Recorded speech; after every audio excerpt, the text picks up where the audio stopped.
I'm on my way to pick up the car from customs. Sunny summer day, not a cloud in the sky.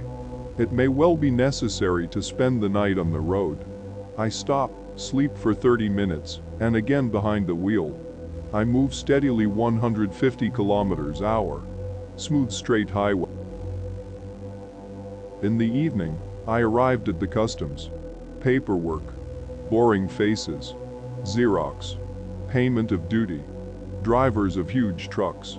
Smoke breaks, queues, waiting hours. Only after midnight, I lead the way back. The road is almost clear at this time. Suddenly, the headlights illuminate a sitting grandfather with buckets on the side of the road, apparently selling something. I stop the car and get out. There is nothing in the buckets.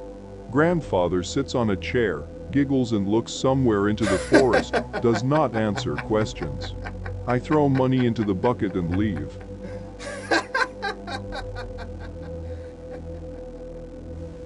I am very tired. I know that in this case it is impossible to continue moving. After a couple of kilometers, I carefully turn off the road. A dirt road leads to some strange wasteland. On the edges of the forest, the site is covered with asphalt with deep bumps.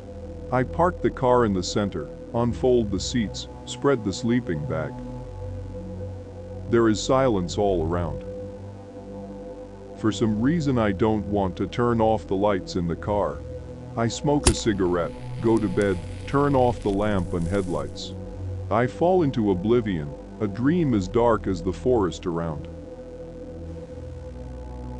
I wake up from the fact that the car is rocking and laughter is heard.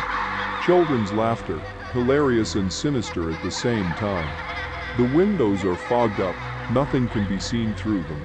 Suddenly, a child's hand hits the glass from the opposite side and slides down, leaving a clean trail behind it. I screamed and did not stop screaming. I got behind the wheel.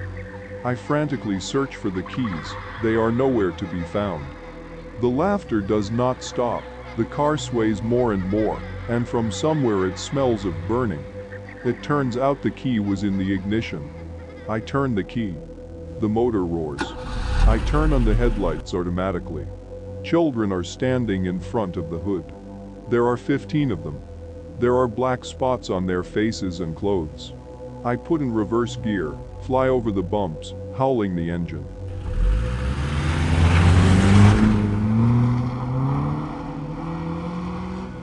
The children leave and one of them waved her hand.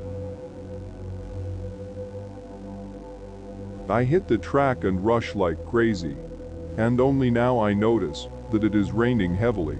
A traffic police post appeared ahead. I drove up to him, almost crashed into a wall, jumped out of the car and rushed to the surprised policeman, confusedly telling what happened. He laughs and doesn't believe. Conducts an alcohol test. After, he takes me to his place, offers to rest, pours tea and asks where it happened. I tell him a story. He listens attentively, then darkens, exchanges glances with his partner.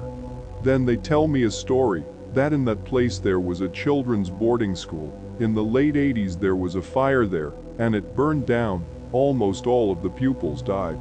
A nightmare.